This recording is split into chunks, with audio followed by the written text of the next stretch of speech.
Thomson अंग्रेज मुअर्रिख लिखता है कि मैं अपने खीमे के पीछे से मुर्दार बदबू सुनी तो मैं देखने के लिए गया कि क्या बदबू आ रही है। तो मैंने देखा बड़ा खंदक गड़ा खोदा गया और आग जल रही है। 40 उलमा को लाया जाता, उन्हें बरहना किया जाता और फिर उन्हें कहा जाता कि कहो 1857 की जंग में हम शामिल नहीं थे, हम अंग्रेज़ के मुखालिफ नहीं हैं, तो हम तुम्हें छोड़ देंगे, वरना जैसे तुमसे पहले 40 उलमा को भून दिया गया है वैसे तुम्हें भून दिया जाएगा। ये अंग्रेज़ टॉमसन लिखता है, खुदा गवाह है, मुझे पैदा करने वाले की कसम, इन 40 उलमा ने अपने पहले 40 उलमा को उस आग में भुनता हुआ देखकर भी इनमें से किसी एक ने भी अपना कदम पीछे नहीं लिया। सब ने कहा कि हम अभी भी तुम्हारे मुखालिफ हैं, अभी भी तुमसे जंग करने के लिए हम तैयार हैं।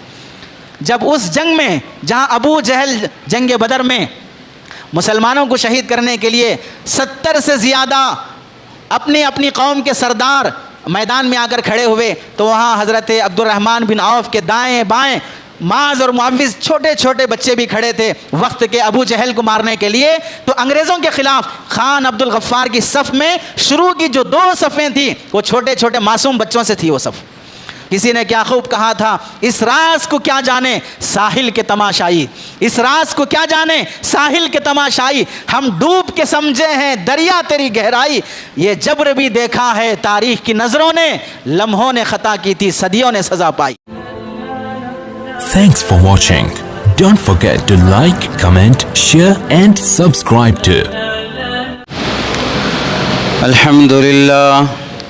अल्हम्दुलिल्लाह नहमदुहु व नस्तईनुहु व नस्तगफिरुहु व नु'मिनु बिही व नतवक्कलु अलैहि व नऊज़ु बिल्लाहि मिन शुरूरि अनफुसिना व मिन सय्यिआति अमालिना मन यहदिहिल्लाहु फला मुदिल्ल लहु व मन युद्लिलहु फला हादिय लहु व नशहदु अन ला इलाहा इल्लल्लाह व नशहदु अन्ना मुहम्मदन अब्दुहु व रसूलुहु।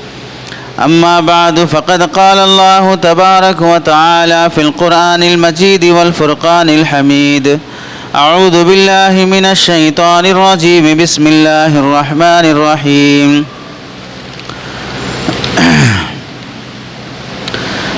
फ़मन यअमल मिस्क़ाल ज़र्रतिन ख़ैरन यरह व मन यअमल मिस्क़ाल ज़र्रतिन शर्रन यरह। सदक़ल्लाहुल अज़ीम।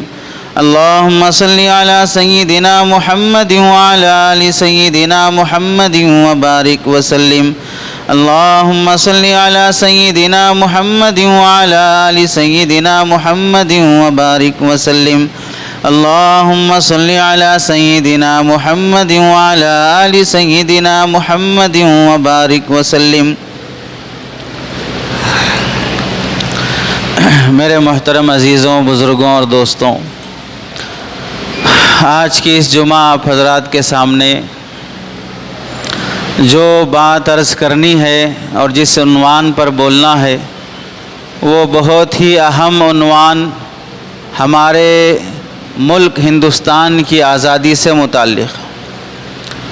हिंदुस्तान की आज़ादी में मुसलमानों का और उलमा का क्या किरदार रहा है।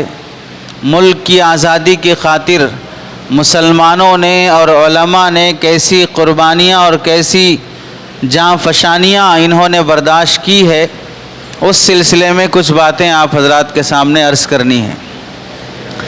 पहली बात तो ये है कि जुमा के मौके पर आज़ादी की क़ुरबानियों से मुताल्लिक़ बयान करने की ये बात हम लोगों में बहुत देर से पैदा हुई और बहुत देर से जागी है। यानी जब से मुल्क आज़ाद हुआ उसके बाद से ही ये हक़ था, ये ज़रूरी था कि मुसलमान अपनी मस्जिदों में, उलमा अपने मदारिस में, अपने स्टेज से और मुस्लिम स्कूल्स और कॉलेजेस जहाँ जहाँ पर मुसलमानों के और बिरादराने वतन के बच्चे पढ़ते हैं, उन सब तालीम गाहों में और उन सब तालीमी इदारों में आज़ादी के पहले दिन से ही हर साल यौम जमहूरिया और 15 अगस्त के मौके से उलमा की और मुसलमानों की क़ुरबानियाँ एहतमाम से बयान किया जाना और उलमा की और मुसलमानों की कुर्बानियों के नतीजे में उनके नाम पर स्कूल और कॉलेजेस बनाना, उनके नाम के रोड कायम किए जाना, उनके नाम के पुल और फ्लाईओवर बनाए जाना, ताकि उनके कारनामे और उनकी तारीख़ याद रहे और आने वाली नस्ल कभी इस चमन और इस गुलशन के बाग व बहार के पीछे जो खून बहा है उसे न भूले। यह हर मुसलमान का फरीज़ा और ज़िम्मेदारी थी।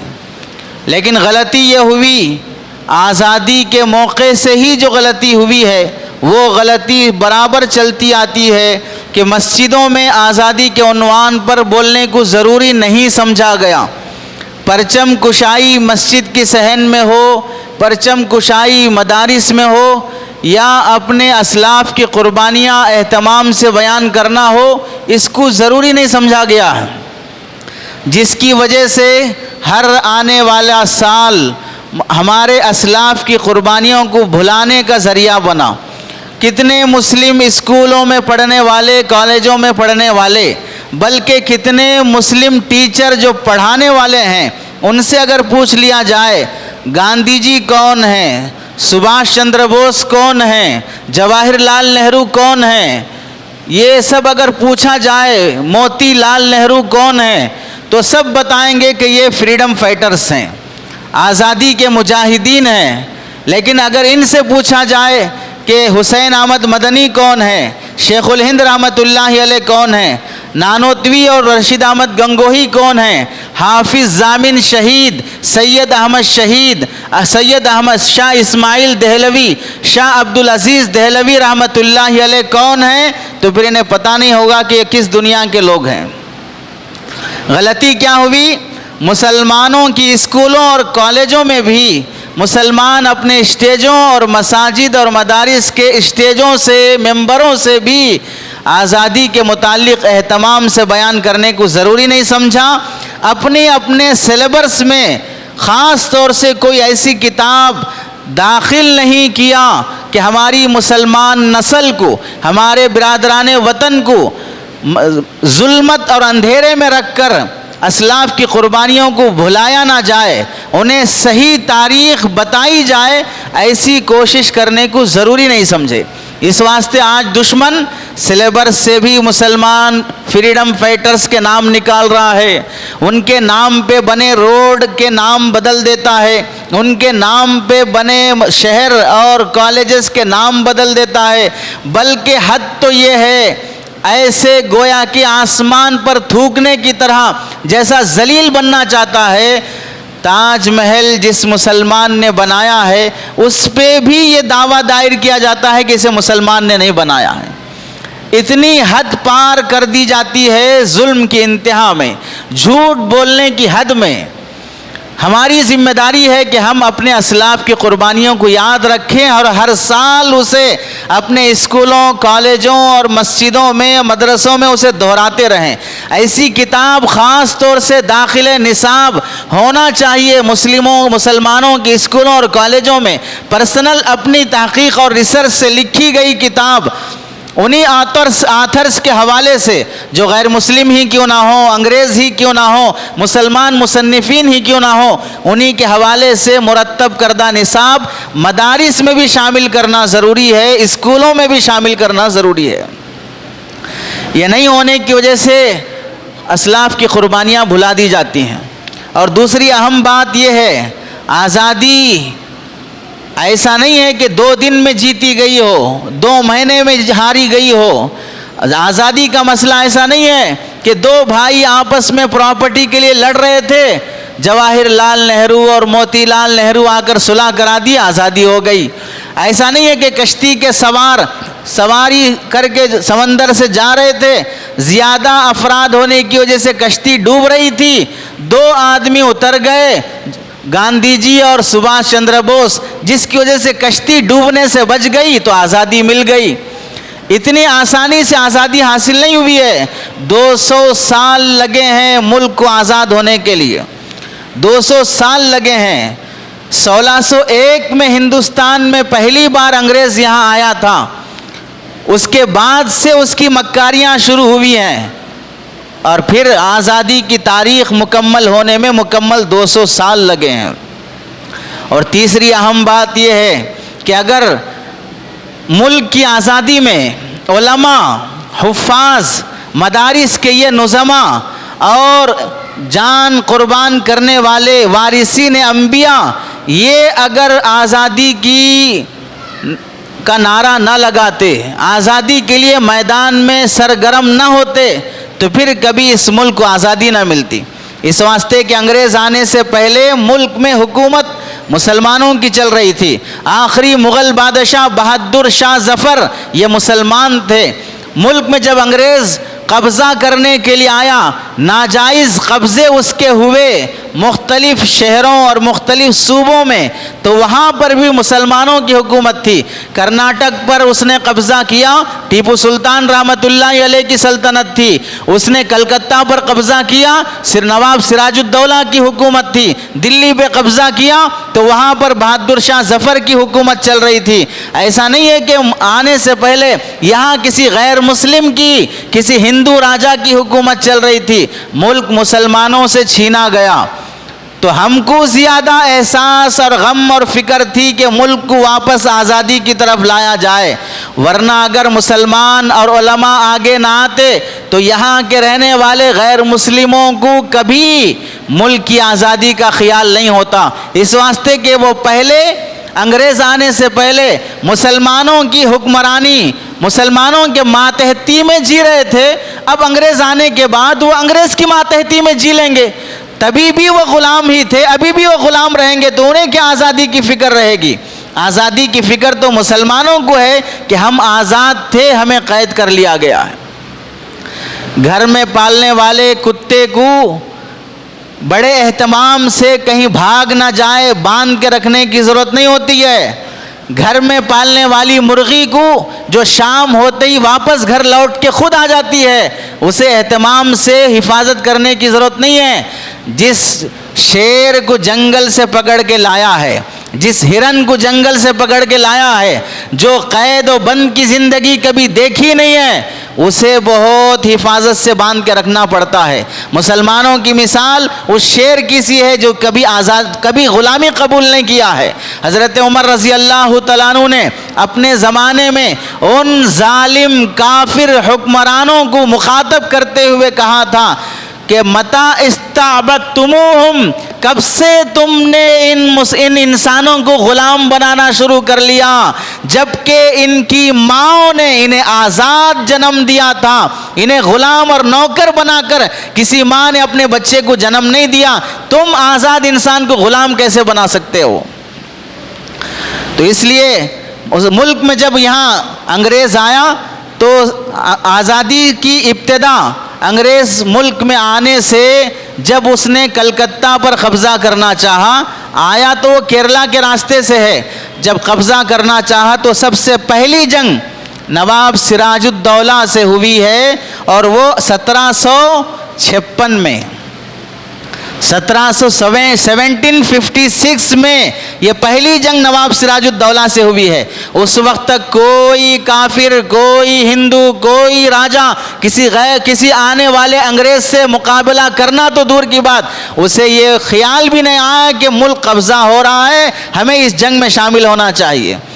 नवाब सिराजुद्दौला की हुकूमत अपने ही चंद गद्दारों, बेवफा ज़मीर फरोशों की वजह से जब वो हार गए, ईस्ट इंडिया कंपनी के बहाने से, बिज़नेस के बहाने से वो मुल्क की सियासत में जब हिस्सा लेने लगा, एक एक सूबे पर कब्ज़ा करने लगा जुल्म और बर्बरियत के साथ, तो फिर वहाँ नवाब सिराजुद्दौला ने सबसे पहले जंग की। उनके बाद दूसरे मुस्लिम बादशाह हैं जो 1799 में, 1799 में हज़रत टीपू सुल्तान रहमतुल्लाह अलैह 4 बार बड़ी बड़ी मुख्तलिफ जंगों में से 3 मर्तबा अंग्रेज हार जाता है। इतना रोब अंग्रेज पर पड़ता है कि अपने बच्चों को सुलाने के लिए, अपनी औलाद को डराने के लिए वो टीपू का नाम लेकर डराते थे कि खा लो वरना टीपू आ जाएगा, खा लो वरना सो जाओ वरना टीपू आ जाएगा, जो अपनी औलाद में भी इतना खौफ बिठाता था।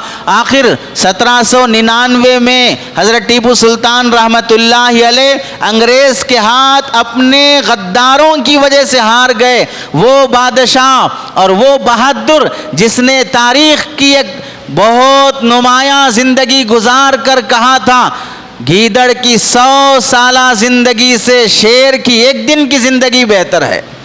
चापलूसी करते हुए, तलवे चाटते हुए, गुलामी करते हुए 100 साल जीने से बहादुरी और हिम्मत के साथ 1 दिन जी के मरना बेहतर है। ये क्यों कहा था उस वक्त?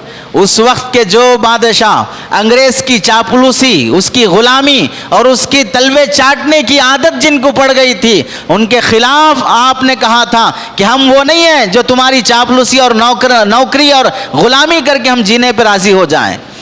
1799, अब 1799 में टीपू सुल्तान रहमतुल्लाहि अलैह शहीद हुए। उसके बाद अंग्रेज मुसल्लत होते होते जब दिल्ली तक पहुंच गया, टीपू सुल्तान रहमतुल्लाहि अलैह की शहादत के बाद, बल्कि उससे पहले ही शाह अब्दुल अजीज मुहद्दिस दहलवी रहमतुल्लाहि अलैह ने दिल्ली की जामे मस्जिद से यह फतवा आम किया था कि आज के बाद से मुल्क गुलाम और नौकर बन गया है। अब ये मुल्क दारुल हरब बन गया है। यहाँ पर अब जंग करना और अंग्रेज़ों को यहाँ से मार भगाना यहाँ के हर मुसलमान बाशिंदे पर लाजिम है। दारुल हरब और दारुल ईमान बहुत बड़ी इस्तिलाह है शरीयत में। ईमान का मुल्क कुफ्र का मुल्क बन जाए। और जानते हो इस फतवे का असर क्या पड़ा? आज जिस तरह फतवे का मजाक उड़ाया जाता है, वो फतवा वो नहीं था जिसका मजाक उड़ाया जाए। दिल्ली की उस मस्जिद से जब ये फतवा आम हुआ, मदारिस में बुखारी पढ़ाने वाले उस्ताज भी बुखारी को छोड़कर मैदान जंग में आ खड़े हुए। खानकाहों में बैठकर तज़किये नुफूस करने वाले अहलुल्लाह और सूफिया भी अपनी गोशा नशीनी छोड़कर मैदान कारजार में आकर खड़े हो गए। वो माएँ और वो बच्चे जो अपने बच्चों का मुस्तकबिल और फ्यूचर सवारने में लगे थे, वो भी मैदान कारजार में आकर बराबर के मुजाहिद बन के खड़े हो गए। इस फतवे का असर इतना हुआ कि अंग्रेज को सबसे पहले यह ख्याल आया कि मुल्क को आज़ाद करना है तो सबसे पहले मुल्क के बाशिंदों में आज़ादी की रूह फूंकने वाले इन उलमा को शहीद किया जाए। इन्हें कभी उभारने वाला, इन्हें कभी आज़ादी का एहसास दिलाने वाला नहीं रहेगा तो फिर ये आराम से ग़ुलामी की ज़िंदगी जीने पर राज़ी हो जाएंगे। आपको मालूम होना चाहिए, शाह अब्दुल अजीज़ मुहद्दिस दहलवी रहमतुल्लाहि अलैह जब मुल्क में दारुल हरब होने का फतवा दिया, उस वक्त तक कोई राजा ऐसा नहीं था, कोई गैर मुस्लिम बादशाह ऐसा नहीं था जिसने ये कहा हो, अपनी आश्रमों से किसी पुजारी ने कहा हो और अपने चर्चों से किसी पोप और पादरी ने कहा हो कि मुल्क ग़ुलाम बन रहा है, इसे आज़ाद करना पड़ेगा। मुसलमानों ने और उलमा ने सबसे पहले यह फतवा दिया था। और आपको मालूम होगा 1813 में 1799, बस 1 साल बाकी 1800 की हिजरी शुरू होने के लिए, ईस्वी शुरू होने के लिए, तो 1813 में उलमा में से बालाकोट के मैदान में सैयद अहमद शहीद रहमतुल्लाहि अलैह और शाह इस्माइल शहीद रहमतुल्लाहि अलैह ये अंग्रेज़ों से जंग करने के लिए निकले थे। एक तरफ वहाँ नवाब सिराजुद्दौला 1756 में हार गए, इधर 1799 में शहीद कर दिए गए। अब 1813 में उलमा सैयद अहमद शहीद रहमतुल्लाहि अलैह, शाह इस्माइल शहीद रहमतुल्लाहि अलैह अपने मुसलमानों की और उलमा की फ़ौज लेकर बालाकोट के मैदान में अंग्रेज़ से जंग करने के लिए निकलते हैं। लेकिन फ़ौज थोड़ी, हथियार कम और उनकी प्लानिंग ज़्यादा मक्कारी पर होने की वजह से ये सारे उलमा शहीद कर दिए जाते हैं। यहाँ तक भी किसी गैर मुस्लिम का इस मुल्क की आज़ादी में, अंग्रेज़ों के जुल्म से मुल्क को बचाने में किसी भी गैर मुस्लिम का हिस्सा नहीं रहा। और आपको मालूम होना चाहिए मुसलमानों ने अंग्रेज़ को बाहर करने के लिए जो जंगें लड़ी हैं उसमें मशहूर जंग 1813 के बाद भी छोटी छोटी जंगें चलती रहीं और सबसे ज़्यादा मशहूर जंग है 1857 की जंग, 1857 की जंग। इसमें कई उलमा शहीद हुए, कई मुसलमान मारे गए, इसमें अंग्रेज़ों को भी कई नुकसान पहुंचा। तो अंग्रेज़ बहुत ज़्यादा गुस्से में आकर उसके बाद से आप गौर कर लीजिए 1857 की जंग सिर्फ और सिर्फ मुसलमानों ने लड़ी है। और सबसे पहली जंग कब हुई? 1756 में। 1756 से 1856 100 साल होते हैं। फिर 1857 यानी 101 साल तक बराबर मुसलमान तन्हा अंग्रेज़ों से जंग करने में शामिल रहे। 101 साल तक, पूरी एक सदी सिर्फ मुसलमानों ने जंग की है, सिर्फ उलमा ने इस मुल्क को आज़ाद कराने के लिए कुर्बानियाँ दी है। उस 1857 की जंग के बाद अंग्रेज़ ने मुसलमानों और उलमा से सख्त नफ़रत और गुस्से में आग बगोला होकर पूरी जुल्म और बर्बरियत के साथ उसने फ़ैसला किया मुल्क से सबसे पहले कुरान मजीद ख़त्म किया जाए, मुल्क से सबसे पहले मुसलमान उलमा को ख़त्म किया जाए। इसलिए दिल्ली में 1000 मदरसे चलते थे, सारे मदरसे ख़त्म कर दिए गए। 1000 मदरसे कैपिटल सिटी में, हर गली में उलमा मिलते थे। कोई मसला मालूम करना हो तो आप 10 कदम पर आपको एक मदरसा या एक मौलाना मिल जाते। लेकिन उसी दिल्ली शहर में विरासत का मसला मालूम करने के लिए अगर कोई मुसलमान पूरी दिल्ली छान लेता, एक आलिम आपको मिलना मुश्किल था मसला बताने के लिए। आप बताइए कैसे टारगेट करके उस जालिम दरिंदे ने उलमा को और मदारिस को शहीद किया है।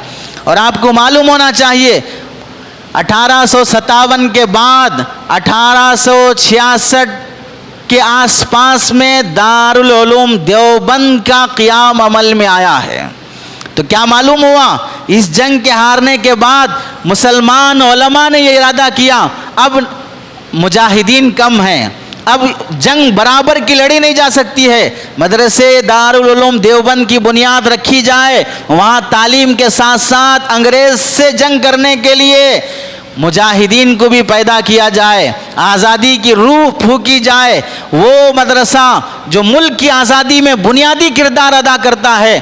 क्या आपने तारीख़ की किसी किताब में पढ़ा या सुना है 1857 की जंग के बाद हिंदुओं ने कोई ऐसा धर्मशाला बनाया हो जहाँ पर मुल्क की आज़ादी की रूह फूंकने के लिए उन्होंने कोई ऐसा तालीमी इदारा कायम करके अपनी नौजवान नस्ल में आज़ादी की स्पिरिट पैदा की हो? क्या आपने पढ़ा है ईसाइयों ने कोई अपनी चर्च में या अपने मातहती में चलने वाले स्कूल और कॉलेजेस में आज़ादी की रूह फूंकने के लिए कोई मुनज़्ज़म प्लान बनाया हो? सिर्फ और सिर्फ मुसलमानों ने यह काम अंजाम दिया है, तन्हा मुसलमानों ने यह काम अंजाम दिया है। 1857 के कई सालों के बाद दारुल उलूम देवबंद क़याम अमल में आने और उसके यहाँ से मुजाहिदीन पैदा होने के बाद फिर से मौलाना अबुल कलाम आज़ाद और दीगर उलमा की सरपरस्ती में बिरादराने वतन गांधी जी, सुभाष चंद्र बोस और दीगर ये लोग शामिल हुए 1857 के बाद से। तो आज़ादी की 200 साल में से 100 साल की पूरी तारीख़, बल्कि 125 साल की पूरी तारीख़ ये सिर्फ मुसलमानों ने दोहराई है। और आपको मालूम होगा 1857 के बाद जब अंग्रेज़ मुसलमानों की तरफ से होने वाली जंगों का नुकसान देखा, 100 साल के बाद भी आज़ादी की का जज्बा अभी इनमें ज़िंदा देखा। 1857 के बाद दिल्ली की चांदनी चौक और दीगर चौराहों पर दरख्तों पर जो लाशें लटकी हैं वो मुसलमान उलमा की लाशें लटकी हैं। आपको मालूम होगा दिल्ली की दरख्तों पर किन को फांसी दिया गया है, दिल्ली की दरख्तों पर किन की लाशों को लटकाया गया है। बोरिए में लिपेट कर तोप की मुंह पर बोरिए में लिपट कर उलमा को बांध दिया जाता और जब तोप दागा जाता कागज़ के जिस तरह परखचे उड़ जाते हैं वैसा उलमा के छीतड़े उड़ जाते थे। ये वो कुर्बानी गवारा किए हैं मुल्क की आज़ादी की खातिर। वरना आपको मालूम होगा कि बहादुर शाह ज़फ़र जो हिंदुस्तान के आखिरी बादशाह गुजरे हैं, जब उनको अपने कब्ज़े में लेकर रंगून की जेल खाने में उन्हें कैद कर दिया गया, वहाँ पर बहादुर शाह ज़फ़र 2-3 दिन के बाद या चंद महीनों के बाद एक दिन नाश्ते में ज़बरदस्ती से बहादुर शाह ज़फ़र को नाश्ता करने पर मजबूर किया गया। और नाश्ते में क्या पेश किया गया? उनके चहीते बेटे और भतीजे मिर्ज़ा मुग़ल, मिर्ज़ा ख़िज़र सुल्तान, मिर्ज़ा अबू बकर, मिर्ज़ा अब्दुल्ला के सर काट कर तश में पेश किए गए। जो शहज़ादे थे, दिल्ली पर जिसकी हुकूमत थी और जिसके गले में सोने का ताज होता था, हीरे मोती का ताज होता था, आज उनके सर काट कर नाश्ते में अपने बेटे का सर बादशाह के सामने पेश किया जाए तो उसके दिल पे क्या गुजरा होगा, उसकी माँ के दिल पे क्या गुजरा होगा। इन सरों को देखने के बाद बहादुर शाह ज़फ़र ने क्या कहा था? उस वक्त भी उन्होंने बहादुरी का जुमला कहा था, अल्हम्दुलिल्लाह तैमूर की औलाद ऐसे ही सुर्ख रूह होकर बाप के सामने हाजिर होती है। खून से पूरा सर लाल हो चुका था तो बहादुर शाह ज़फ़र कहते हैं अल्हम्दुलिल्लाह तैमूर की औलाद ऐसे ही सुर्ख रूह होकर बाप के सामने हाजिर होती है। ये वही बादशाह है जिसने आखिरी दिन अपनी ज़िंदगी के आखिरी दिनों में कहा था, बहुत मशहूर शेर है, कितना बदनसीब ज़फ़र दफन के लिए, कितना बदनसीब है ज़फ़र दफन के लिए, 2 गज़ ज़मीं भी न मिली कुए यार में। यानी जिस दिल्ली पर हुकूमत किया था वहाँ दफन होने के लिए 2 गज़ ज़मीं भी न दी गई। तो मुल्क छीना गया मुसलमानों से, जानें लूटी मुसलमानों की। और आप आगे देख लें, तहरीक रेशमी रुमाल, दारुल उलूम देवबंद का वो शेखुल हदीस, शेखुल हिंद, कमज़ोर इंसान जिसकी रूह में और रग रग में अंग्रेज़ की नफ़रत भरी हुई है, यहाँ से मक्का के बादशाह और दीगर ममालिक के बादशाहों को मुल्क के अंग्रेज़ों के ख़िलाफ़ जंग करने के लिए रुमाल में लिख कर भेजा मुल्क के हालात, लेकिन अपने ही चंद गद्दारों की वजह से जब वो पकड़ी गई रुमाल तो शेखुल हिंद रहमतुल्लाहि अलैह को क़ैद करके माल्टा की जेल में 3.5 से 4 साल तक जेल में रखा गया। और सिर्फ जेल की सज़ा नहीं, जेल में आज के जेलों की तरह नहीं जहाँ पर अगर गुंडा चला जाए, कातिल चला जाए, चाहे वो गुजरात का कातिल क्यों ना हो, मणिपुर का कातिल क्यों ना हो, हरियाणा का कातिल क्यों ना हो, मेवात और नूह का कातिल क्यों ना हो, अगर ये गुंडे चले जाएं दामाद की तरह जैसे वहाँ पाला और रखा जाता है, वैसे जेल खाने नहीं थे।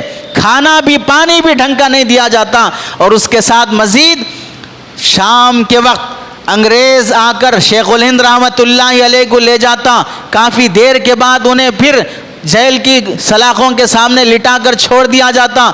हज़रत हुसैन अहमद मदनी रहमतुल्लाहि अलैह, शेखुल हिंद रहमतुल्लाहि अलैह की वफ़ात के बाद जब गुस्ल दिया जाने लगा और उनकी पीठ को देखा कि गोश्त नहीं है, पूरी पीठ और पूरा जिस्म का पिछला हिस्सा हड्डियों से सुर्ख हो चुका है, पूछने पर बताया जेल खाने में अंग्रेज़ उन्हें तन्हाई में ले जाता, लोहे की गर्म सलाखें पीठ पर दागता और ये कहता कि तुम बोलो कि हम 1857 की जंग में शामिल नहीं थे, हम अंग्रेज़ों के ख़िलाफ़ फतवा नहीं देते हैं। तो शेखुल हिंद रहमतुल्लाहि अलैह ने फरमाया, मर जाऊँगा, मेरे अंदर खब्बाब रज़ी अल्लाह तआला अन्हु की रूह है, जिन्हें मक्का के काफिरों ने वहाँ अंगारों पर लिटाया था और उन्होंने एक अल्लाह की गवाही देना न छोड़ी थी, और हम उन्हीं की नस्ल से हैं, अंग्रेज़ों के ख़िलाफ़ भी हम गवाही और जंग करना न छोड़ेंगे।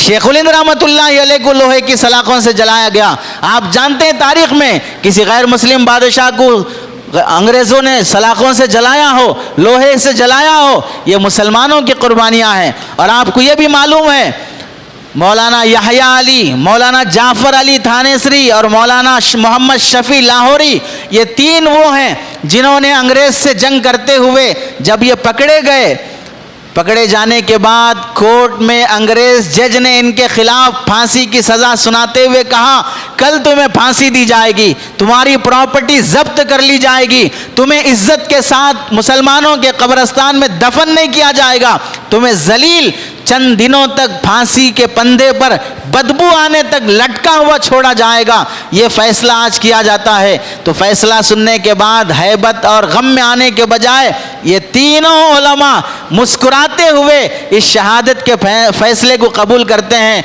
जज ताज्जुब से पूछता है कि मैं तो तुम्हें फांसी की सज़ा देना चाहता हूँ और इतनी जिल्लत की मौत देना चाहता हूँ और तुम मुस्कुरा रहे हो।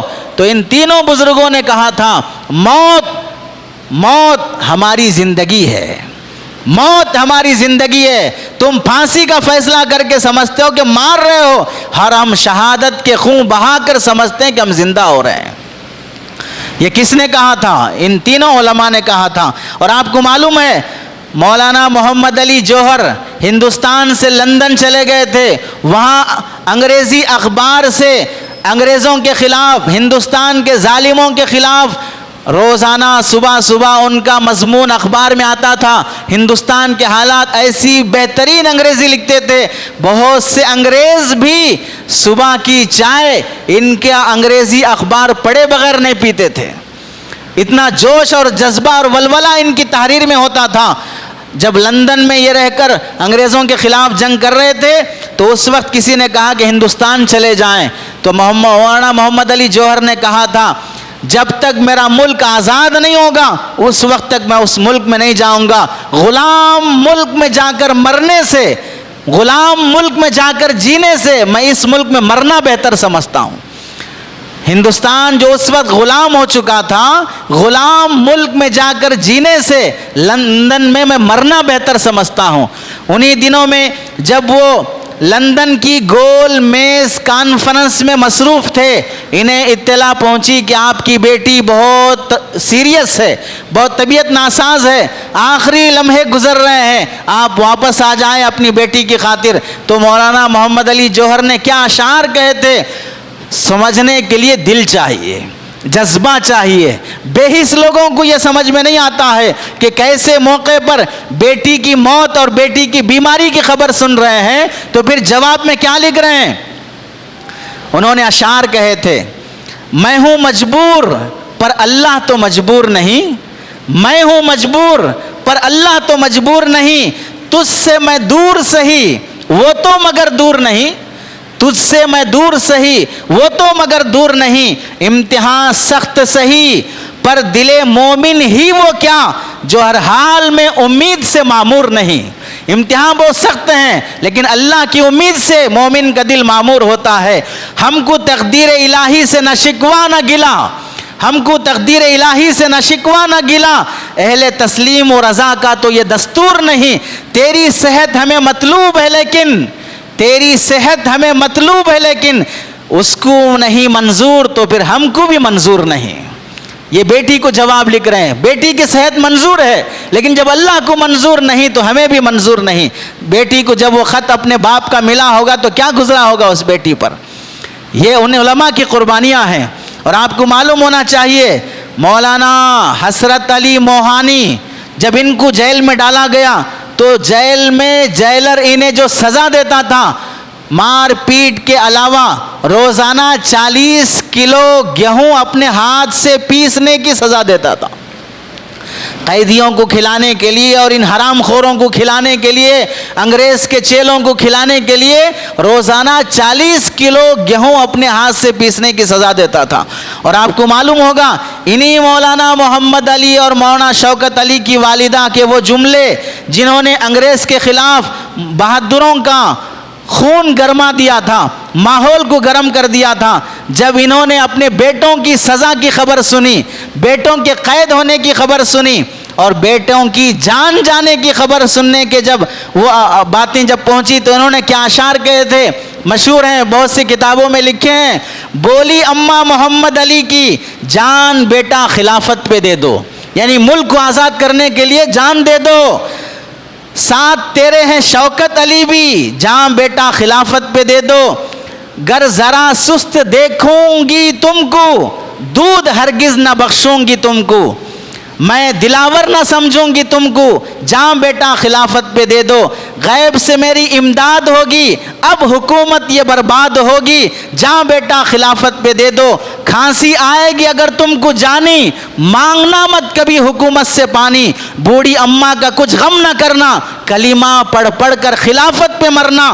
पूरे इस इम्तिहान में उतरना, जाम बेटा खिलाफत पे दे दो।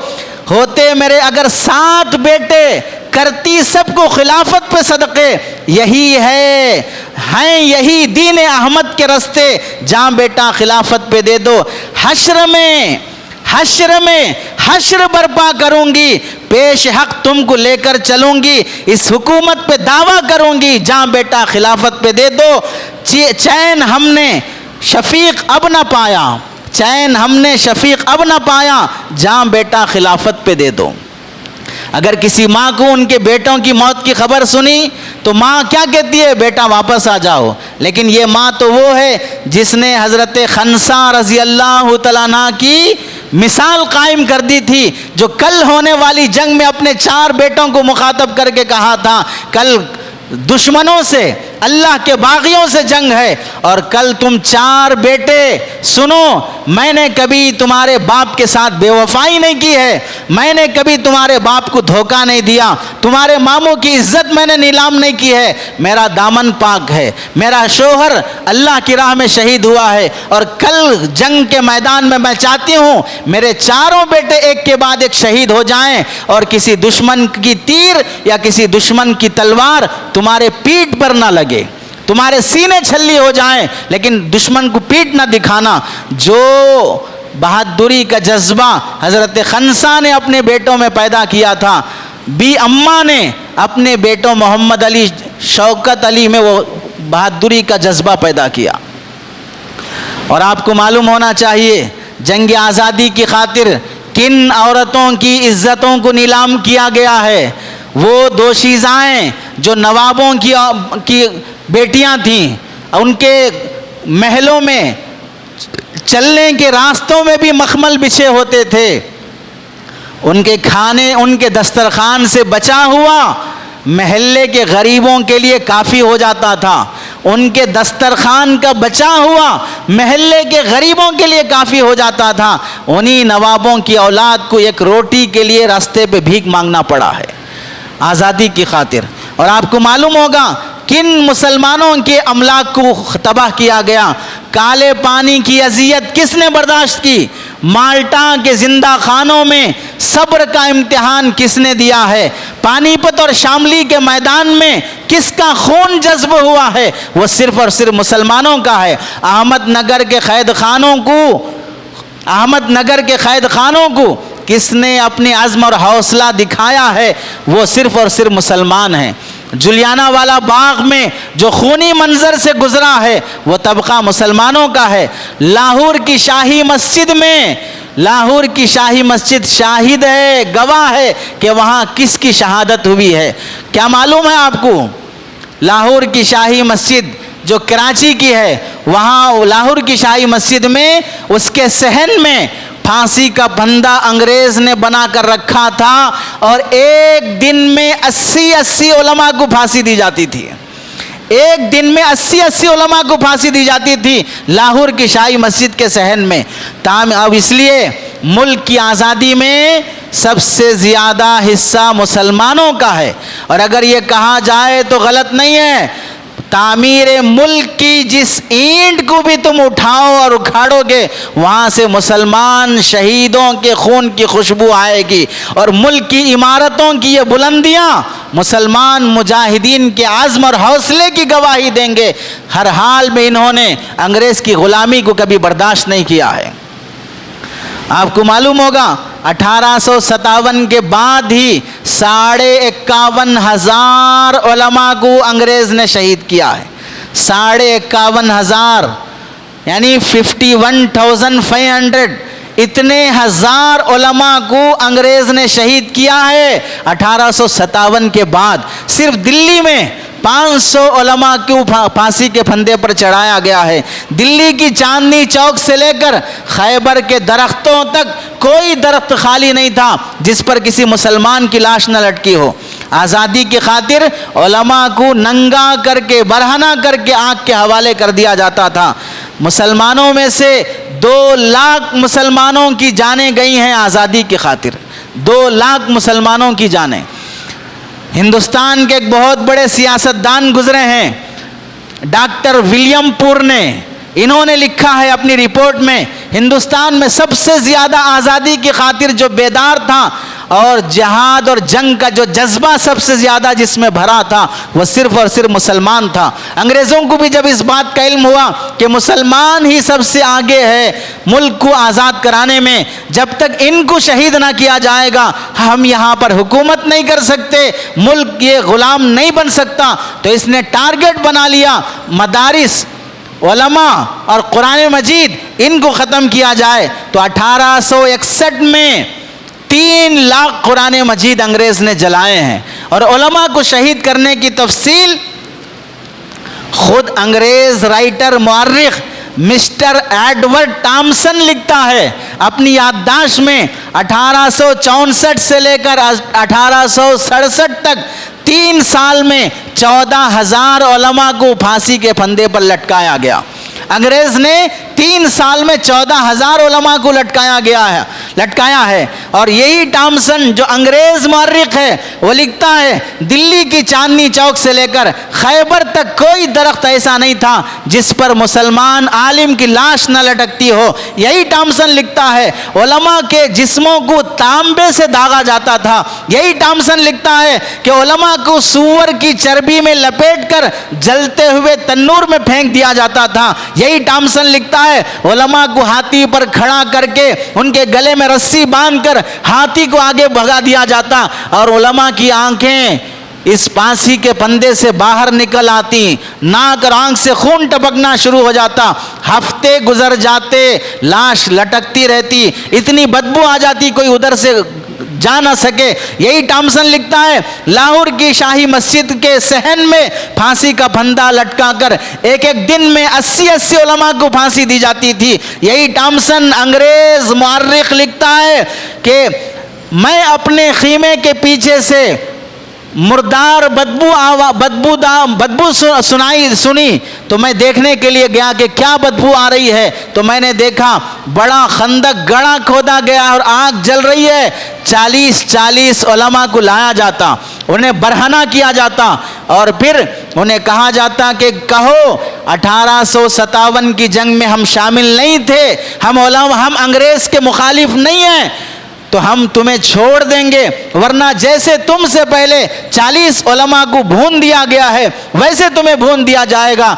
ये अंग्रेज टॉमसन लिखता है खुदा गवाह है, मुझे पैदा करने वाले की कसम, इन 40 उलमा ने अपने पहले 40 उलमा को उस आग में भुनता हुआ देखकर भी इनमें से किसी एक ने भी अपना कदम पीछे नहीं लिया। सब ने कहा कि हम अभी भी तुम्हारे मुखालिफ हैं, अभी भी तुमसे जंग करने के लिए हम तैयार हैं। क्या जिगर होगा उन लोगों का जिन्हें अपनी आंखों के सामने जलता हुआ देखकर भी कभी उन्होंने अपना फैसला वापस लेना नहीं चाहा।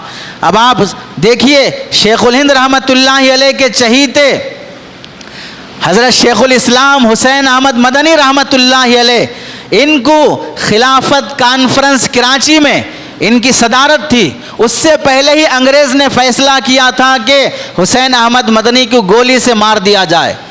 तो लोगों ने समझा कि अब यहाँ सारा अंग्रेज़ों का माहौल है, उसकी फ़ौज है, इस कॉन्फ्रेंस में हुसैन अहमद मदनी कैसे आएंगे। लेकिन दुनिया ने देखा, तारीख़ गवाह है, हुसैन अहमद मदनी रहमतुल्लाहि अलैह बगल में कफन लेकर उस कॉन्फ्रेंस में पहुंचते हैं। जिसे मौत से डराया जा रहा है वो कफन साथ लेके कॉन्फ्रेंस में पहुंच रहा है और वहाँ स्टेज की सदारत करते हुए हुसैन अहमद मदनी रहमतुल्लाहि अलैह ने अंग्रेज़ को बुलबुल और उसकी बंदूक की गोली को हज़रत शेखुल हिंद रहमतुल्लाहि अलैह गुल यानी फूल से तशबीह देते हुए फरमाया था, लिए फिरती है बुलबुल चोंच में गुल, लिए फिरती है बुलबुल चोंच में गुल, शहीद नास की तुरबत कहाँ है। यानी मतलब जिसको मरना है, जिसको मारना है, वो कहाँ है, उसे लेके फिर रहे हैं और मैं यहाँ स्टेज पर सदारत करने के लिए बैठा हूँ। जब ये बहादुरी और शुजाअत का शेर हुसैन अहमद मदनी रहमतुल्लाह अलैह ने जब कहा, सारे महफिल में नारे और आवाज़ें, इस्लाम जिंदाबाद के नारे जब बुलंद होने लगे, हज़रत हुसैन अहमद मदनी रहमतुल्लाह अलैह ने आगे और अपनी जवामर्दी और हिम्मत की दाद देते हुए फरमाया था, खिलौना समझ के बर्बाद ना कर देना, खिलौना समझ के बर्बाद ना कर देना कि हम भी किसी के बनाए हुए हैं, फरंगी की फौजों में हुर्मत के फतवे। यानी अंग्रेज़ों की फौज से जंग लड़ने का फतवा हमने दिया है, फरंगी की फौजों में हुर्मत के फतवे सरेदार चढ़कर भी हमने दिया है। यानी फांसी के फंदे पे चढ़कर भी हम यही कहते रहे, अभी भी तुमसे लड़ना हमारे लिए वाजिब है। फरंगी की फौजों में हुर्मत के फतवे सरेदार चढ़कर भी हम गाए हुए हैं, वो शजर आज़ादी के खून दे के सींचा है। आज़ादी का दरख्त जिसे हमने खून बहाकर सींचा है, फल उसके पकने को आए हुए हैं। अभी आज़ादी, मुल्क आज़ाद होने के करीब है और हमसे कहते हो कि हमें मौत से डराते हो। ये इन उलमा की बहादुरी है। और आपको मालूम होगा मौलाना शाहीन जमाली, ये बड़े मुअर्रिख गुजरे हैं, दारुल उलूम देवबंद की सियासी तारीख़ में लिखते हैं, 1930 की जंग में मुल्क आज़ाद हुआ 1947 में, उससे 17 साल पहले 1930 में अंग्रेज़ों से जंग करते हुए 14,000 मुसलमान और 500 बहादुर सरहदी शहीद कर दिए गए। आखिर जो अंग्रेज़ का जो नौकर और ग़ुलाम था, उस वक्त का गवर्नर, मुल्क को आज़ादी की खातिर जो कुर्बानी इन मुसलमानों को देनी थी, वो कुर्बानी रंग लाई और इस मुल्क से अंग्रेज़ आज़ाद होकर यहाँ से गया। लेकिन और बात सुने, मुसलमान इस मुल्क की आज़ादी के लिए जो कुर्बानियाँ दिए हैं, अंग्रेज़ दरख्त पर रस्सी टांग कर एक रस्सी से एक इंसान को फांसी दिया जाता, लेकिन अंग्रेज़ को इतनी चर्बी चढ़ी थी, एक रस्सी से 2-2 मुसलमानों को फांसी देता था। और आपको ये मालूम होना चाहिए, जो बाबरी मस्जिद जहाँ राम मंदिर बन रही है, उसी राम मंदिर की अयोध्या की अभी भी वहाँ पर मुअर्रिखीन लिखते हैं, एक मशहूर जगह है जहाँ इमली का झाड़ है, उस इमली के झाड़ पर ही एक रस्सी में 2-2 मुसलमानों को फांसी दिया जाता था। और आपको मालूम होगा जब 1857 के बाद मुसलमान और गैर मुस्लिम दोनों मिलकर मुल्क की आज़ादी की खातिर आगे आए, तो हरियाणा की एक जगह है हाँसी में 2 दोस्त थे, एक मुसलमान एक हिंदू। एक का नाम था हुकुम चंद जैन और दूसरे का नाम था मुनीर बेग। एक हिंदू है और एक मुसलमान है। दोनों अंग्रेज़ से लड़ने में बहुत आगे थे। मक्कारी के साथ इनको पकड़ने के लिए अंग्रेज़ ने अपने चापलूस पैदा किए, उनमें से कपूरथला, कश्मीर और पटवीदी, यहाँ के चापलूसों के ज़रिए से इनको पकड़वा कर अंग्रेज़ ने यहाँ हाँसी के अंदर मुसलमानों में डर और खौफ पैदा करने के लिए हिंदू को जलाया जाता है, मुसलमान को दफनाया जाता है, लेकिन इसने हिंदू को दफनाया और ज़िंदा दफनाया और मुसलमान को जलाया, ज़िंदा जलाया। हालांकि जलाना मरने के बाद हिंदू करता है, लेकिन मुसलमान मुनीर बेग को अंग्रेज़ ने ज़िंदा जलाया और ये जो गैर मुस्लिम था इसे अंग्रेज़ ने ज़िंदा दफन कर दिया। यही आज़ादी में गांधी के साथ साथ जो चल रहे थे मुसलमान, जाहिर सी बात है 100 साल से जो तन्हा लड़ते हुए आया है, उसके अंदर आज़ादी का कितना खून जोश मार रहा होगा। आज़ादी के मौके पर जब गांधी जी आगे चल रहे थे, उनकी हिफाजत के लिए गांधी जी के खाने पीने का इंतज़ाम, किसी बड़े लीडर के खाने पीने के लिए पहले कुत्ते को सूंघाते हैं, बाद में उसे खिलाते हैं कहीं जहर ना हो, कि पहले किसी और को चखाते हैं। गांधी जी के खाना खिलाने की जिम्मेदारी एक मुसलमान के नाम थी, जिनका नाम था पटक मियाँ अंसारी। ये गांधी जी के खाने के जिम्मेदार थे। अंग्रेज़ ने इनको महात्मा गांधी के खाने में जहर मिलाने पर मजबूर किया। खाना जब पेश हुआ, गांधी जी खाने का निवाला जब करीब ले गए, इनसे रहा ना गया, हाथ मारकर फौरन कटोरा और निवाला गिरा दिया और रोते हुए कहने लगे, जब पूछा गया कि क्यों ऐसा किए हो, कहने लगे अभी 2-4 घंटे पहले मेरे बेटे की लाश घर पहुंची है। अंग्रेज ने मेरे पूरे परिवार को किडनैप कर लिया है और कहा है कि जब तक गांधी जी के खाने में जहर नहीं मिलेगा और उनकी मौत की खबर नहीं पहुंचेगी, तुम्हारे घर एक एक परिवार, तुम्हारे परिवार के एक एक सदस्य की लाश पहुंचती रहेगी, एक एक आदमी की लाश पहुंचती रहेगी। अब पहली लाश मेरे घर मेरे बेटे की आई है। और आपको क्या मालूम है कि गांधी जी को बचाने के लिए अपने पूरे परिवार को अंग्रेज के हवाले कर दिया।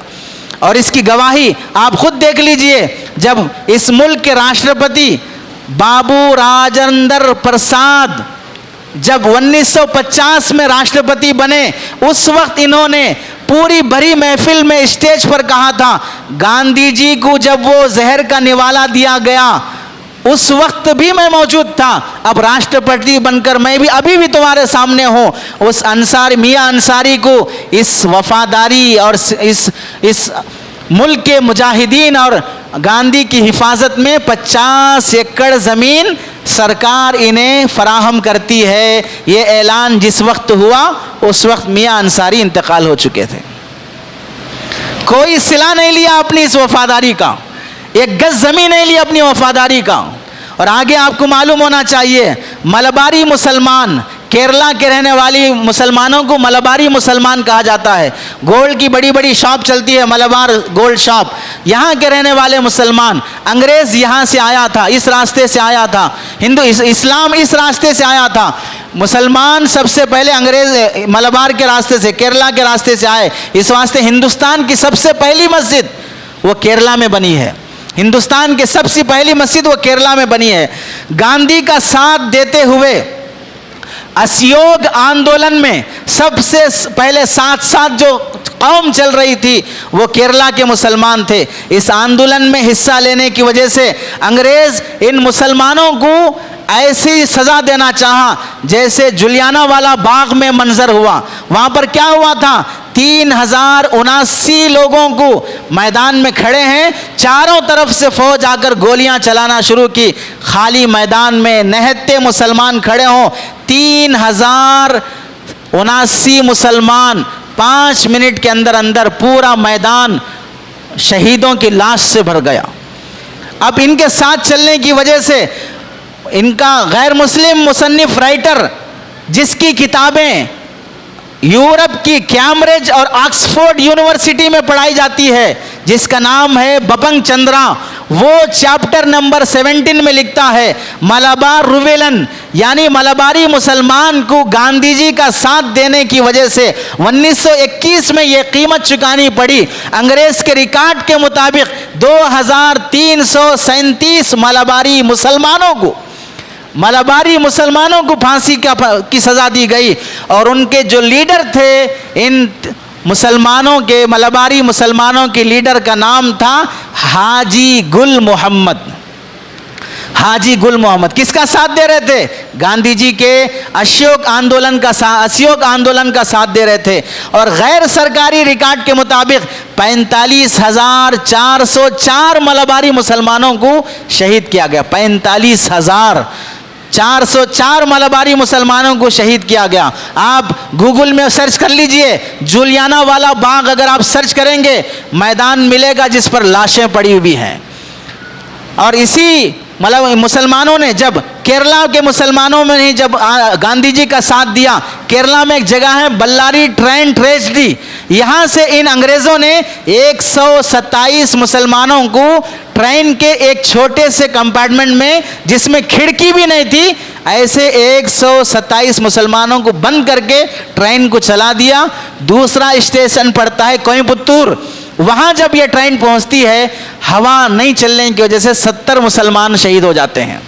70 मुसलमान शहीद हो जाते हैं। सज़ा देने की कैसे तरीक़े मुसलमानों के साथ बढ़ते गए। मुजाहिद आज़ादी, इसे चंद मुसलमान भी जानते हैं, अशफाक़ुल्लाह खान, जब इनको फांसी की सज़ा दी जाने लगी और काले पानी और अंडोबार और निकोबार में जब इनको कैद किया गया और वहीं सूली चढ़ाई गई, तो अशफाकुल्लाह खान को जब सज़ा फांसी चढ़ाने के लिए आखिरी बार जब उनका ख़ानदान उनसे मिलने के लिए आया और बेतहाशा रोने लगा कि हमारी आंखों के सामने अब फांसी पे चढ़ाने के लिए ले जाया जा रहा है, तो उस वक्त अशफाकुल्लाह खान ने क्या कहा था? आंसू नहीं बहाना, हरगिज न रोना। क्या तुम नहीं चाहते कल मुल्क आज़ाद होने के बाद जहां पर मेरे दूसरे दोस्त राम प्रसाद, कन्हैयालाल और खोदी राम बोस का नाम लिया जाएगा, तो एक ही सांस में अशफाकुल्लाह खान का भी नाम लिया जाएगा। मैं भी मुल्क की आज़ादी की खातिर जान देना चाहता हूं। डंडी मार्च में जब गांधी जी पूरे मुल्क के अंदर एक तहरीक चलाए थे जिसे डंडी मार्च कहा जाता है, उसके लिए पैदल चल रहे थे। किसी ने गांधी जी से पूछा, आप ये डंडी मार्च पूरा करने से पहले अंग्रेज अगर तुमको शहीद कर दे तो फिर तुम्हारी जगह लेकर ये मार्च कौन पूरा करेगा? तो गांधी जी ने किसी हिंदू का नाम नहीं लिया था, गांधी जी ने उस वक्त लिया था, मेरी जगह पर मेरा वफादार साथी अब्बास तैयब जी ये मेरा मकाम लेंगे, मुसलमान मेरा साथ देगा, वो मेरे साथ साथ है इस जंग में। और इसी के साथ आपको मालूम होगा एक बहुत भयानक वाक़या पठानों का, अंग्रेज़ों के ख़िलाफ़ इन पठानों ने जो हिम्मत और शुजाअत का कारनामा अंजाम दिया है। खान अब्दुल गफ्फार खान, ये मशहूर थे खान से। एक गांधी जी का एक आंदोलन चला था, नमक आंदोलन, हाथ में नमक लेकर मुल्क के अंग्रेज़ों के ख़िलाफ़ करना। इसमें हज़ारों पठान गांधी जी का साथ खड़े हुए थे। वहाँ पर इसके वाक़या लिखा है कि इन हज़ारों मुसलमान जब अंग्रेज़ के ख़िलाफ़ खड़े हो गए तो पेशावर के अंदर, पेशावर उस वक्त ये मुल्क का ही हिस्सा था जो अब पाकिस्तान का हिस्सा है, पेशावर में हज़ारों पठान अंग्रेज़ के सामने खड़े हो गए और पूरी फ़ौजों के हाथ में बंदूक है और मुसलमान खाली हाथ निहत्ते हैं। और आप जुमा की नमाज के बाद जाकर सर्च कर लीजिए, ये खान अब्दुल गफ्फार के नाम से आपको एक तस्वीर मिलेगी जिसमें अंग्रेज़ों ने चारों तरफ से बंदूक लेकर मुसलमानों की तरफ ताने हुए हैं। और क्या बताएं, जब उस जंग में जहां अबू जहल जंग बदर में मुसलमानों को शहीद करने के लिए 70 से ज़्यादा अपनी अपनी कौम के सरदार मैदान में आकर खड़े हुए, तो वहाँ हज़रत अब्दुर्रहमान बिन औफ के दाएं बाएं माज और मुआविज छोटे छोटे बच्चे भी खड़े थे वक्त के अबू जहल को मारने के लिए। तो अंग्रेज़ों के ख़िलाफ़ खान अब्दुल गफ्फार की सफ़ में शुरू की जो 2 सफ़ें थी वो छोटे छोटे मासूम बच्चों से थी। वो सफ़ छोटे मासूम बच्चे फौजी का ड्रेस पहनकर अंग्रेज़ के सामने खाली हाथ खड़े हैं। अंग्रेज़ जब पूछता है कि तुम्हारे हथियार कहाँ हैं, तो उन्होंने कहा गांधी जी का ये नमक आंदोलन है, इसमें हमने वादा किया है ये जंग हथियार से नहीं लड़ी जाएगी, हथियार उठाना तो दूर की बात, हम हाथ भी नहीं उठाएंगे। और वहाँ पर जब बंदूक तानी गई 207 मुसलमानों को एक ही लम्हे में शहीद कर दिया गया। 207 मुसलमानों को, मासूम बच्चे भी हैं, वो भी जंग में खड़े हुए हैं अंग्रेज़ के ख़िलाफ़ मुल्क की आज़ादी के खातिर, और पूरे के पूरे वो मुसलमान थे जो गांधी जी का नमक आंदोलन का साथ दे रहे थे। और आपको मालूम होना चाहिए खान अब्दुल गफ्फार को भारत रत्न अवार्ड दिया गया है। इस अवार्ड पर क्या लिखा हुआ है? जिन्होंने भारत रत्न, ये सीमा अंत गांधी यानी फ्रंटियर गांधी, गांधी जी की हिफाजत करने वाले खान अब्दुल गफ्फार हैं। इनके वो और भारत रत्न के अवार्ड पर लिखा हुआ है उस ब्लॉग पर कि खिस्सा खानी बाजार के दिन अपनी बहादुरी और दिलेरी दिखाते हुए, गांधी जी के साथ चलने का वादा करते हुए, अहिंसा का विरद और मुखालफत में अपनी हथियारों को फेंकने की वजह से अपनी ज़िंदगी के 90 साल में से 45 साल जेल की ज़िंदगी गुजारे हैं। और आखिरी ज़िंदगी भी खान अब्दुल गफ्फार को गांधी जी की हिफाजत करते हुए भारत सरकार भारत रत्न पुरस्कार का अवार्ड देती है।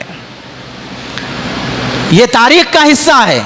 45 साल अपनी ज़िंदगी के कोई जेल की ज़िंदगी गुजारे और हिफाजत किसकी?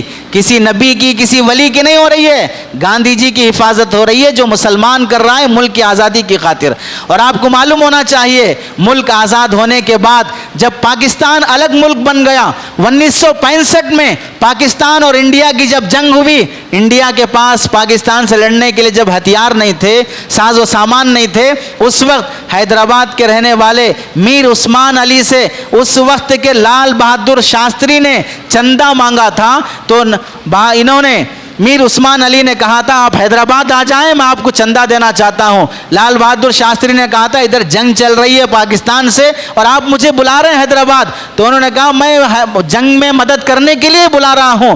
आज भी आप गूगल पे सर्च कर लीजिए लाल बहादुर शास्त्री और मीर उस्मान अली की मुलाकात की तस्वीर, जो उन्होंने बेगमपेट के एयरपोर्ट पर मुलाकात करते हुए किसी राइटर ने वो तस्वीर ली थी, वो तस्वीर अभी भी मौजूद है। आने के बाद मीर उस्मान अली ने पड़ोस मुल्क पाकिस्तान से लड़ने के लिए, किसका मुल्क है वो, मुसलमानों ने बना लिया अपना मुल्क, लेकिन उससे लड़ने के लिए कौन पैसे दे रहा है, मीर उस्मान अली मुसलमान। कितना दे रहा है, आज तक 1970 से लेकर, बल्कि 1965 से लेकर आज 2023 है, इतने साल के अंदर कोई ये रिकॉर्ड तोड़ नहीं सका जो मीर उस्मान अली ने 5000 किलो सोना लाल बहादुर शास्त्री को दिया है। 5000 किलो सोना लाल बहादुर शास्त्री को मुसलमान दिया है। और आज ये गद्दार कमीने ये कहते हैं कि तुम्हारा मुल्क पाकिस्तान है। अगर पाकिस्तान होता तो हम पाकिस्तान से लड़ने के लिए चंदा देते, पाकिस्तान होता तो लाल बहादुर शास्त्री हमसे यहाँ पर 5000 किलो सोना लेने के लिए आते। हम मुसलमान मुल्क, इस मुल्क की आज़ादी की खातिर जान दिए हैं। और आपको क्या मालूम, मुल्क आज़ाद होने के बाद, मुल्क आज़ाद करने के लिए जय हिंद का नारा जो सबसे पहले लगाया वह हैदराबाद का मुसलमान था जिसका नाम आबिद हसन सफरानी था। और आपको यह भी मालूम होना चाहिए यह आबिद हसन सफरानी सुभाष चंद्र बोस के राइट हैंड थे। इनकी हिफाजत करते हुए ये मारे गए थे, जिनके साथ मरने वालों में कर्नल हबीबुर रहमान भी सुभाष चंद्र बोस का साथ देते हुए उनकी हिफाजत करते हुए मारे गए। और हर साल 26 जनवरी और 15 अगस्त को झंडा लहराकर जो सैल्यूट किया जाता है, इस झंडे में जो तिरंगा बनाए हैं वो तिरंगा बनाने वाली खातून भी सुरैया तैयब जी हैं जो हैदराबाद की रहने वाली है। इनका बनाया हुआ ये कलर है, इनका बनाया हुआ रंग है, परचम हमारा बनाया हुआ, नारा हमारा बनाया हुआ, चंदा आज़ादी के लिए हमारा दिया हुआ, जाने हमारी गई, फिर क्या पता। अफसोस के साथ जो कहना पड़ता है कि मुसलमान आज़ाद होने के बाद हमने आज़ादी इस वास्ते नहीं लड़ी है कि मुल्क में मुजस्समे गाड़े जाएं, मुल्क में बड़े बड़े स्टैचू बनाए जाएं। मुल्क आज़ाद इस वास्ते नहीं हुआ कि यहाँ अक़लियतों पर जुल्म किया जाए। मुल्क आज़ाद इस वास्ते नहीं हुआ कि मुसलमानों को इस मुल्क का गद्दार करार दिया जाए। इस पूरी हिस्ट्री में किसी आरएसएस का नाम दिखा लें, इस पूरी हिस्ट्री में किसी बीजेपी लीडर का नाम दिखा लें, ये सिर्फ वो मुसलमान थे जो सेकुलर थे, ये सिर्फ वो हिंदू थे जो सेकुलर थे। मुल्क को हिंदू राष्ट्र बनाने की खातिर मुल्क की आज़ादी नहीं हुई है। लेकिन अफसोस कितनी बर्बादी मुक़द्दर थी आज़ादी के बाद, क्या बताएं हम क्या गुजरी है आज़ादी के बाद। जो मजालिम अंग्रेज़ ने ढाए थे वो मजालिम फिर मुल्क का ही एक बाशिंदा, मुल्क का ही हुक्मरान ढा रहा है। इस वक्त मुल्क दोबारा आज़ादी चाहता है, मुल्क दोबारा खून चाहता है, ये मुल्क दोबारा फिर लड़ने के लिए एक मैदान चाहता है। किससे लड़ने के लिए? मुल्क के बाहर रहने वाले किसी गद्दार से नहीं, मुल्क के मुहाफिजों से लड़ने के लिए, मुल्क के हुक्मरानों से आज़ादी के लिए, मुल्क की महंगाई बढ़ाने वालों के लिए, मुल्क में रहने वाले मुसलमानों और हिंदुओं में नफरत फैलाने वालों के लिए, अमन के ख़िलाफ़ और शांति के टुकड़े करने वाले गद्दारों के ख़िलाफ़ लड़ने के लिए मुल्क फिर बहादुरों को चाहता है। और सुनो, जितना भी जुल्म कर लो, आसमान देखा है, ये चरख भरा नीला आसमान, ये बुलंद पहाड़ियाँ, ये तारीख़ के औराक गवाह हैं। मुसलमान वो कौम है जिनकी आवाज़ पर जंगल के दरिंदे भी खाली कर दिए थे अपना जंगल। मुसलमान वो कौम है पानी पर अपनी कश्तियाँ नहीं, पहाड़ों पर अपनी कश्तियाँ चलाए हैं। मुसलमान वो कौम है जो शेर को भी ललकारा है। ये मजलूम सही मजबूर नहीं है, ये मजलूम सही मजबूर नहीं है। हक लेने पे आते हैं तो फिर छक्के छुड़ जाते हैं। माई का लाल कोई क्यों ना हो, माँ का दूध याद आ जाता है। इंसाफ का दामन थामे हुए हैं, फिर हुकूमत पे आने के बाद हमने कभी नहीं सोचा कि जुल्म करेंगे। मजलूम बने हैं लेकिन जालिम बनने के लिए तैयार नहीं हैं। किसी शायर ने क्या खूब कहा था, इसके लिए मुल्क को दोबारा आज़ादी, मुल्क में अमन, अपने असलाफ की हौसले बुलंद रखने के लिए, अपना हक मांगने के लिए भिखारी नहीं, दस्त दराजी नहीं, हक मांगने के लिए अपने बाजुओं में कुव्वत, अपनी ज़बान में बिजली की गरज, अपने सीनों में हौसला और हौसलों में जान पैदा करने की ज़रूरत है। बुज़दिलों से मुल्क आबाद नहीं होता है। और रात भर कट्टों पे बैठकर, चबूतरों पे बैठकर नशे के आदी रहने वाली कौम से इनकलाब जिंदाबाद के नारे नहीं लगते हैं। किसी ने क्या खूब कहा था, इस राज को क्या जाने साहिल के तमाशाई, इस राज को क्या जाने साहिल के तमाशाई, हम डूब के समझे हैं दरिया तेरी गहराई, ये जब्र भी देखा है तारीख की नजरों ने, लम्हों ने खता की थी सदियों ने सजा पाई। अब जागने का वक्त है। अभी भी अगर मुसलमान नहीं उठा, अपने असलाफ की कुर्बानियों को जिंदा और दायम नहीं रखा, फिर ये गुलामी के काबिल नहीं रहेगा। इसे सूअर और कुत्ते, बिल्ली, खिंजीर से भी ज्यादा घटिया जिंदगी गुजारने पर मजबूर कर दिया जाएगा। अपनी असलाफ की जमा मर्दी जिंदा रखो और अपने सीनों में हौसले बुलंद रखो। अल्लाह से दुआ है कि अल्लाह हमारी ज़िंदगियों में तब्दीली नसीब फरमाए। आमीन व आखिर दावाना अनिल हम्दुलिल्लाहि रब्बिल आलमीन।